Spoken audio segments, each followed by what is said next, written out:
Naquele tempo, vendo Jesus as multidões, compadeceu-se delas, porque estavam cansadas e abatidas, como ovelhas que não têm pastor. Então disse a seus discípulos: a messe é grande, mas os trabalhadores são poucos. Pedi, pois, ao dono da messe que envie trabalhadores para a sua colheita. Jesus chamou os 12 discípulos e deu-lhes poder para expulsarem os espíritos maus e para curarem todo tipo de doença e enfermidade. Estes são os nomes dos 12 apóstolos.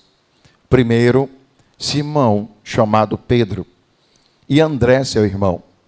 Tiago, filho de Zebedeu, e seu irmão João. Filipe e Bartolomeu. Tomé e Mateus, o cobrador de impostos. Tiago, filho de Alfeu e Tadeu. Simão, o zelota, e Judas Iscariotes, que foi o traidor de Jesus.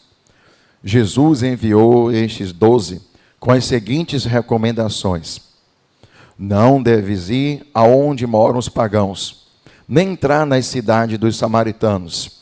Ide antes as ovelhas perdidas da casa de Israel. Em vosso caminho anunciai: o reino de Deus está próximo. Curai os doentes, ressuscitai os mortos, purificai os leprosos, expulsai os demônios. De graça recebestes, de graça deveis dar. Palavra da salvação. Glória a vós, Senhor. Tomemos os nossos assentos e mais uma vez cantemos o refrão do salmo.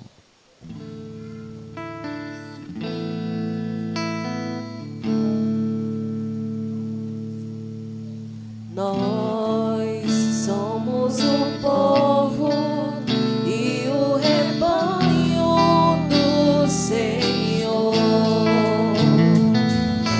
Nós somos o povo e o rebanho do Senhor. Levanta as mãos e canta com força. Nós somos o povo e o rebanho do Senhor. Nós somos o povo e o rebanho do Senhor. As mãos lá no alto, com mais força, declara. Nós somos o povo e o rebanho do Senhor. Com mais força, igreja. Nós somos o povo e o rebanho do Senhor.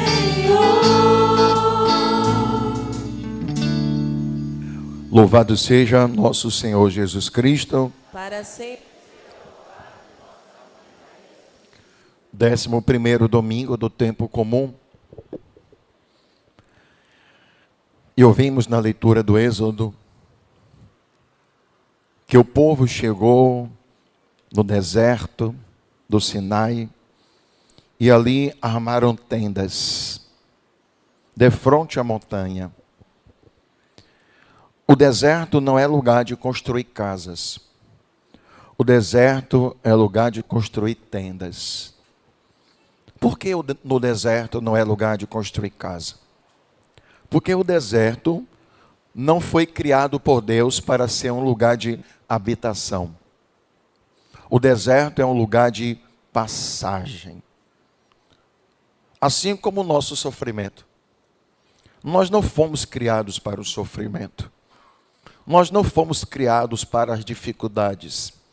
Deus, quando pensou em criar a humanidade, Ele pensou em um paraíso. E nós saímos deste paraíso pela quebra da aliança com Deus. O deserto é lugar de construir tendas, porque a tenda é uma moradia provisória. O nosso tempo no deserto também é provisório. O nosso tempo no deserto é uma passagem.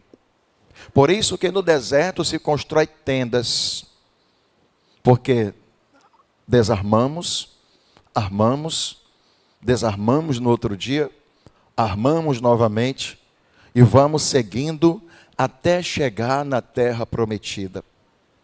Um grande problema nosso é que às vezes nós não queremos sair do deserto em que estamos vivendo. Reclamamos da dor, reclamamos do sofrimento, reclamamos da angústia, reclamamos da solidão, mas criamos raízes em lugares que não é apropriado para criar raízes.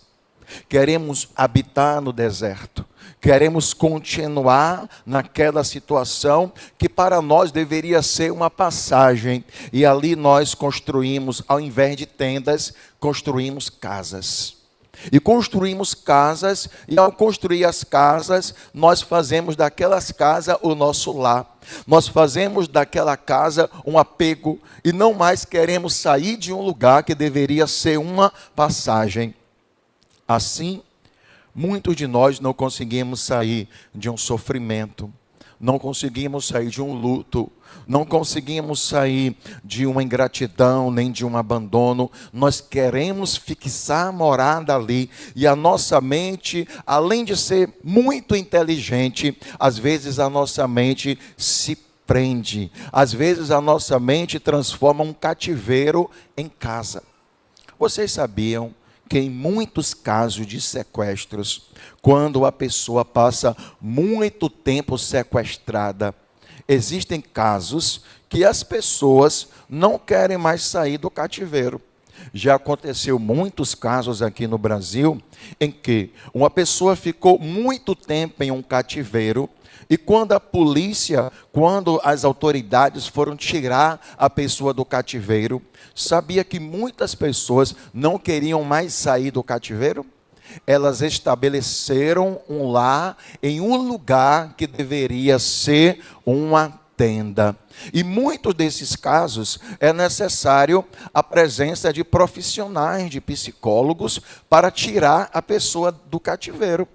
Muitos casos, teve um caso muito famoso aqui em Salvador, eu acho que foi na década de 90, ficou muito famoso, em que uma menina foi sequestrada, uma menina de família rica, não vou aqui citar o nome da família, mas essa menina, ela acabou se apaixonando pelo sequestrador. Quem lembra desse caso aqui?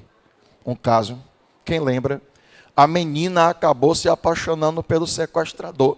E esse sequestrador chegou no presídio como se fosse um herói, como se fosse alguém muito importante, porque nós somos capazes até de nos apegarmos a quem nos faz o mal.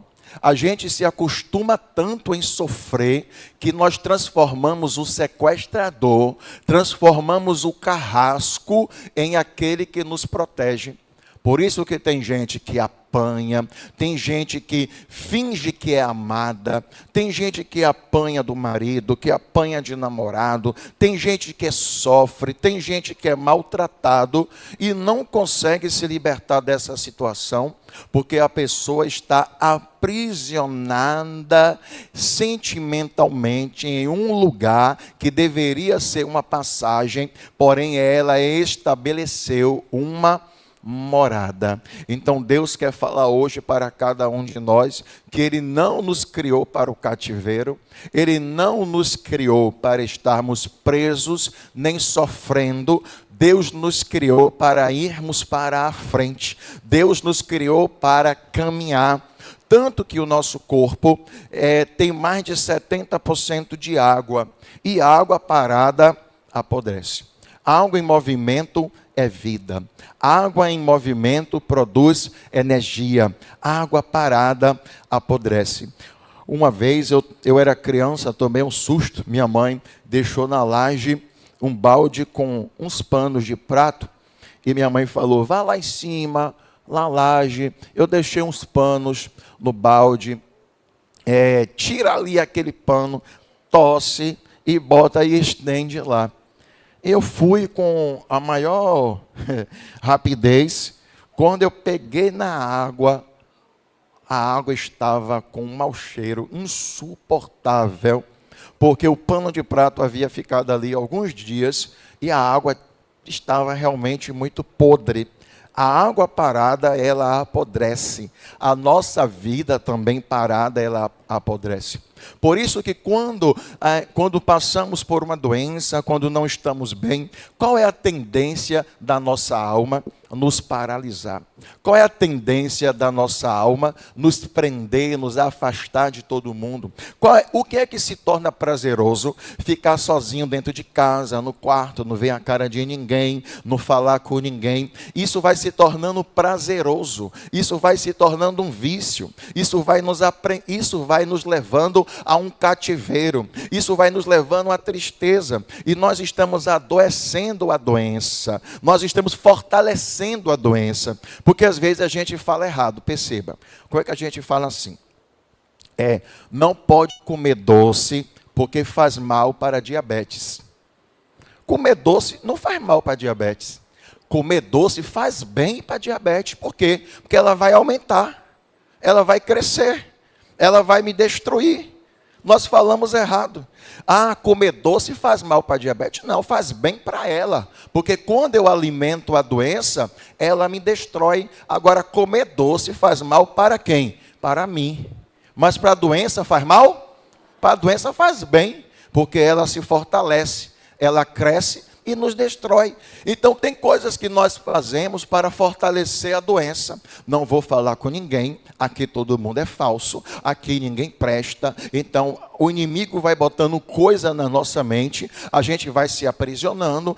Hoje eu não quero ver a cara de ninguém, não quero ver ninguém, hoje eu não venho nem pro forró, hoje isso, hoje aquilo, quero ficar em casa, quero ficar sozinho. Então antes, ficar sozinho era assistir um filme. Hoje nem mais um filme você consegue assistir, porque você quer viver uma solidão, você quer estar aprisionado naquele cativeiro. Aquele cativeiro, ele vai fazer com que o sentimento de estar sozinho seja bom, mas na verdade é algo que só vai favorecer a doença. Então, o deserto é lugar de tendas. Olha como as tendas, Deus foi longe falando conosco. Olhe como nós estamos vivendo um tempo que, se a gente não tomar cuidado, a gente se isola de todo mundo. Sim ou não? Nós estamos vivendo um tempo que, se a gente não tomar cuidado, nós nos isolamos. Antes é só dentro de casa, depois é só no quarto. Depois até o quarto já está grande demais. Então o Senhor vem dizer hoje para nós que a tenda é para armar e desarmar. O sofrimento é para viver e sair dele, e não transformar o sofrimento em morada. Diga assim comigo: em nome de Jesus, eu saio deste lugar que eu estava aprisionado. Eu te peço, Espírito Santo, derruba todas as muralhas que eu mesmo construí na minha vida. Em nome de Jesus. Amém. Moisés subiu ao encontro com Deus. Moisés subiu a montanha. A montanha sempre é o lugar de encontro com Deus. Por isso que na igreja, o presbitério, essa parte onde o padre está, o presbitério, ele traz um significado, um simbolismo de uma montanha. Por isso que é mais alto, por isso que aqui é o lugar que é anunciada a palavra, porque é da montanha que Deus fala conosco. E por isso que as igrejas católicas costumam ter torres. A torre significa o quê, padre? A torre significa a montanha, o lugar aonde Deus habita. E lá onde Deus habita, Deus falou assim para Moisés, presta atenção. Moisés, diga ao povo, você deve dizer assim ao povo: vistes o que fiz aos egípcios, e como vos levei sobre asas de águia e vos trouxe até a mim. O que o Senhor está dizendo? O Senhor está trazendo a nossa memória. Quando o Senhor diz assim: Diga ao povo se eles viram o que eu fiz com os egípcios. O que é que Deus está fazendo? Deus está ativando a memória do povo, porque a nossa memória é muito fraca. Deus faz uma coisa hoje mesmo a gente já esquece. Deus nos dá um livramento, a gente já esquece. Então Deus está dizendo: veja o que eu fiz com quem se levantou contra vocês. Veja o que eu fiz com quem queria te aprisionar. Veja o que eu fiz com quem estava te escravizando. Veja de onde eu te tirei, e eu te levei sobre as asas de águia. Ou seja, eu tirei você daqui e levei vocês para um lugar em segurança. Então, o que é que Jesus está fazendo aqui? Ele está nos trazendo à memória o que Ele já fez na nossa vida. E às vezes a nossa mente vai apagando o que Deus fez na nossa vida. E quando eu esqueço o que Deus fez na minha vida, presta atenção, eu esqueço quem Ele é. E quando eu esqueço quem Ele é, eu esqueço quem eu sou. Então o Senhor está dizendo para você: lembra o que eu já fiz na tua vida. Lembra os livramentos que eu já te dei. Lembra que você já deveria ter morrido. Lembra da onde eu te tirei. Então Ele está dizendo: eu não vou abandonar vocês agora. Lembra o que eu já fiz. Vai lembrando aí o que Jesus já fez. Lembra o que Ele já operou. Lembra o que Ele já fez na sua casa, na sua família, na sua vida financeira. Você que morava de favor na casa dos outros, hoje você tem casa para morar. Você não tinha o que comer, e se alguém bater na tua porta, não vai sair com fome. Então o Senhor está dizendo: lembra o que eu já fiz, e aplaude aí o que Deus já fez.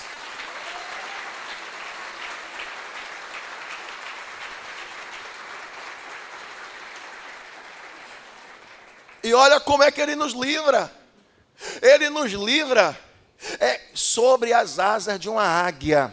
Então, o que é uma asa de uma águia? Significa, Ele nos coloca em lugares altos. E quando nós estamos em lugares altos, quem está embaixo não consegue nos pegar. Então o Senhor está dizendo: eu levanto vocês como asas de uma águia. Eu tiro você dessa situação que você está e trago você até a mim. Eu te livro e o inimigo não pode te pegar. Faraó não pode te pegar. O mal não pode te pegar. Mas existe uma condição para isso. Qual é a condição? Presta atenção. Portanto, diga aí comigo: se ouvirdes a minha voz e guardardes a minha aliança, sereis para mim a porção escolhida dentre todos os povos, porque minha é toda a terra. Então o Senhor está dizendo: eu vou te proteger, eu vou te livrar, eu vou te levar sobre as minhas asas, mas tem uma condição. Qual é a condição? Ouvir a minha voz e guardar a minha aliança. Olha para quem está do teu lado e diga: guarda a aliança. Guarda a aliança. Fala para o padre também. Fala para quem está lá do lado de São Miguel Arcanjo. Fala. Agora quem está do lado de São Miguel, bota bem um dedo para quem está do lado de São José e diz: guarda. Fala para o Ministério de Música. Fala para os coroinhas, para os cerimoniários. Fala para quem está lá no fundo. Então qual é o segredo? Qual é o segredo? Então tem gente que quer ter o que você tem, mas não vai ter. Por que que não vai ter? Porque não guarda a aliança. E qual é o seu segredo? Diga comigo: o meu segredo é porque eu guardo a aliança. Qual é o seu segredo? Qual é o segredo? Por isso que tem gente que quer ter a vida que você tem, quer ter a alegria que você tem, quer ter a família que você tem, quer ter a casa que você tem, mas não vai ter, porque não guarda a aliança.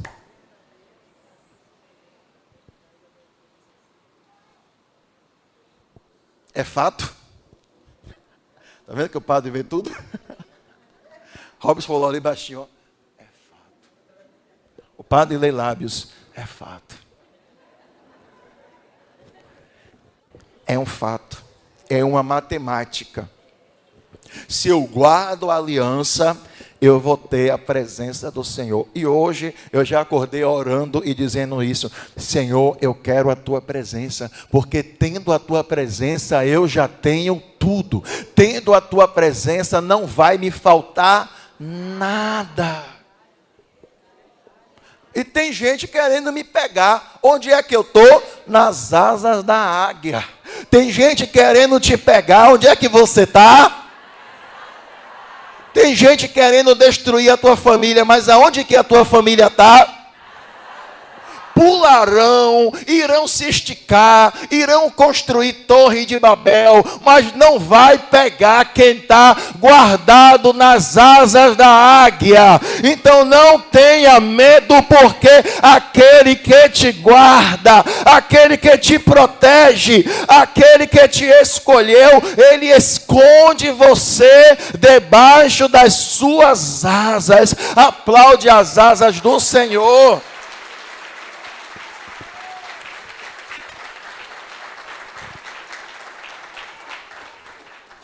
Não é vaidade não, mas eu estou lembrando aqui da moça que chegou aqui na igreja. Me dá um ódio desse homem. Como é que esse homem conseguiu fazer isso tudo? Ó, para ali, menino, tem até ar-condicionado. Sangue de Cristo tem poder.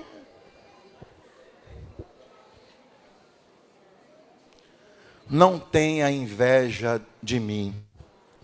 Viva a aliança, que você vai ter o que eu tenho, e talvez você ainda vai ter ainda mais.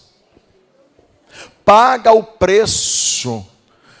Tem gente que quer ter o que você tem, mas não quer pagar o preço que você paga. Nós pagamos um preço. Por que que nós alcançamos de Deus? Por que que Deus nos abençoa? Ah, porque nós somos os melhorzinhos? Não, porque Deus escolheu a gente, porque a gente é mais bonitinho. Está longe disso. Deus nos escolheu porque nós guardamos a aliança. Dá um eita glória desse aí. Raimunda é a coordenadora do Eita Glória. Dá outro Eita Glória aí, Raimunda. Respondam. Pronto. É fácil. E a palavra vai nos dizer, o padre ainda está na primeira leitura, calma. Quando nós éramos ainda fracos, quando nós ainda éramos pecadores, Cristo morreu por nós. Quando nós não éramos justificados, Ele já nos amou. Diga assim, Ele já me amou. Antes do meu merecimento. Está entendendo? O que é que a palavra quer dizer que nós éramos pecadores? Significa que eu não peco mais, você não peca mais? Não. A palavra quer dizer que antes, quando o homem estava separado de Deus, Cristo veio unir o homem com Deus.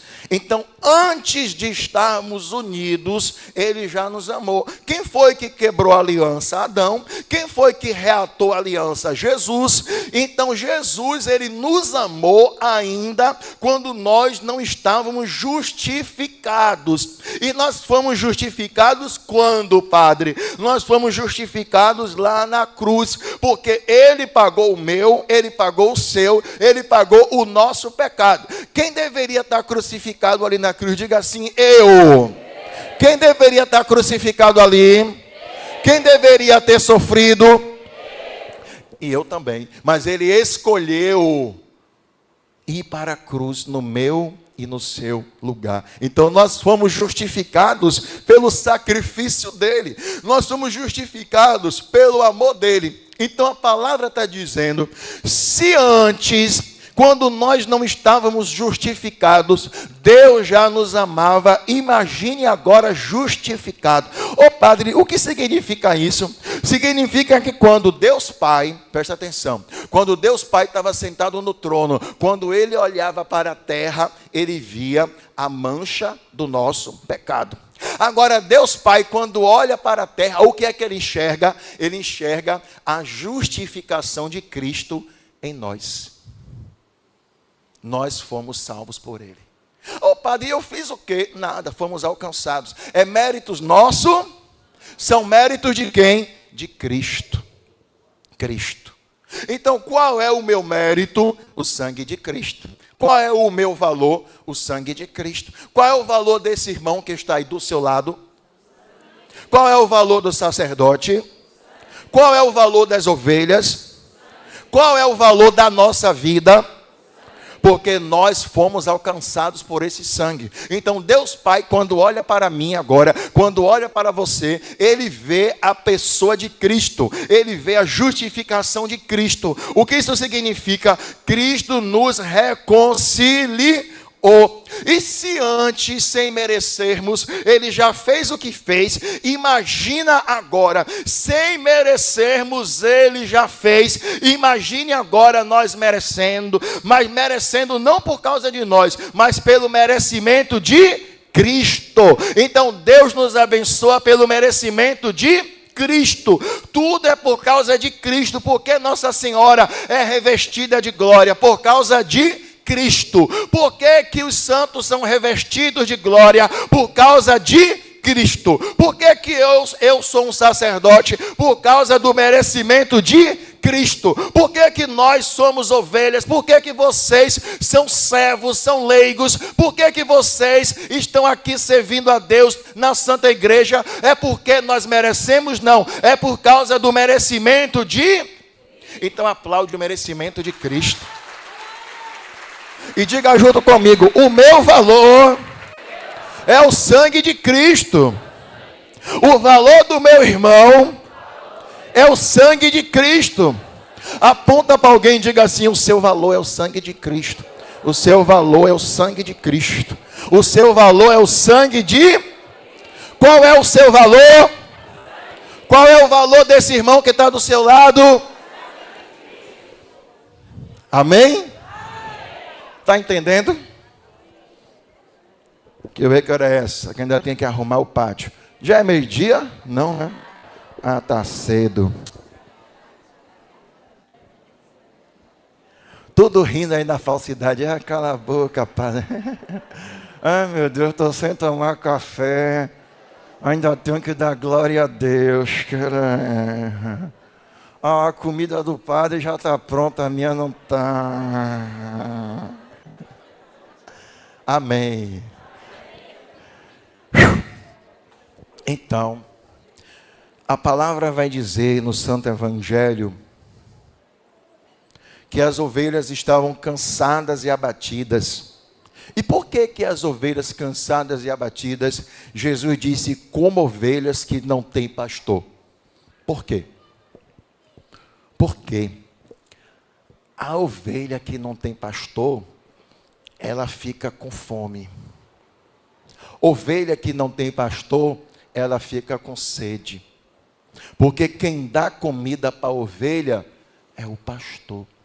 É o pastor que diz o que vai comer. É o pastor que limita a comida. É o pastor que dá a água. Então Jesus está dizendo, ovelhas abatidas, cansada. Cansada de quê? Está desanimada, está sem vida, está sem força, está abatida. Por que está abatida? Porque não comeu. Você precisa ver o padre 11h30, já está abatido, com a pré-enxaqueca. Ah, o padre só está triste, não, já é fome.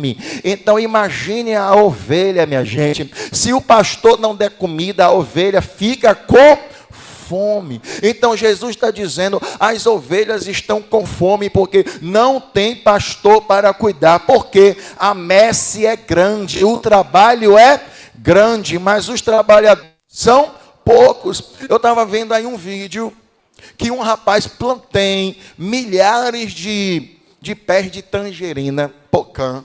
Eu fiquei, meu Deus do céu, toneladas de tangerina jogada fora, porque ninguém mais quer colher, ninguém mais quer trabalhar, porque já tem auxílio, então não quer mais trabalhar, não quer estar faltando operários, porque já tem auxílio. E esse rapaz estava dizendo o tamanho do prejuízo dele de milhões, porque a tangerina estava morrendo no pé. Sabe o que foi que o patrão fez? Ele propôs assim, ó, eu vou pagar o seu dia e você ainda vai ficar assim, você vai colher 2 tangerinas, uma minha e uma sua. Então quem fosse trabalhar ainda ia ter metade da colheita, e mesmo assim não achou ninguém para trabalhar. Então Jesus está aqui falando, ó, a messe é,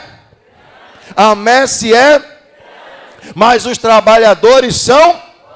O que acontece quando a messe é grande e os trabalhadores são poucos? Os frutos se perdem, porque não tem operários para trabalhar. Então Jesus vai dizer, pedi ao dono da messe. Quem é o dono da messe? Quem é o dono da messe? Quem é o dono da messe? Que envie trabalhadores para a sua.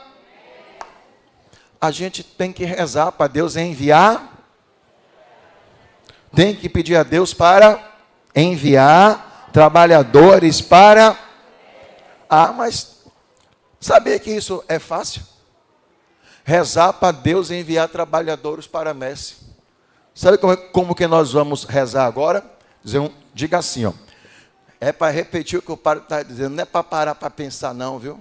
É para repetir. Diga assim, Senhor, eu não quero apenas pedir que envie trabalhadores para a messe. Diga, Senhor, eu quero me tornar trabalhador dessa messe. Tem gente que não abriu a boca, eu estou vendo aqui, viu? Então diga, eu quero me tornar trabalhador dessa messe. Diz aí, Jesus, coloca meu nome aí na lista. Pascom, filma tudo aqui. Pascom, filma tudo aqui. Bota aí. Jesus, coloca meu nome na lista. Pascom, filma aí para eu ver a cara de cada um depois. Jesus, coloca meu nome na lista. Amém. Está tudo guardado, arquivado. O padre chegar em casa vai pegar nome por nome. E quem não abriu a boca, aí está pior ainda. Está pior ainda. Então eu não posso apenas pedir que o Senhor envie trabalhadores. Eu preciso me colocar como um trabalhador. Eu preciso me colocar como um voluntário. Eu preciso também dar a minha contribuição. Eu não posso só adorar. Eu tenho também que evangelizar. Por isso eu estava de madrugada um dia desse rezando, Senhor, qual o tema da festa de São João Maria Vianney esse ano? Senhor, o que o Senhor quer?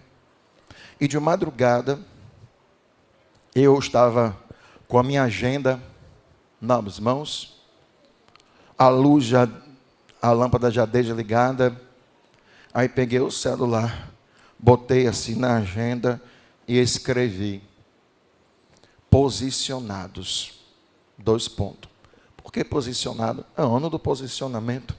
Posicionados. 2 pontos. De joelhos para adorar e de pé para evangelizar. Esse vai ser o tema da festa de São João Maria Vianney.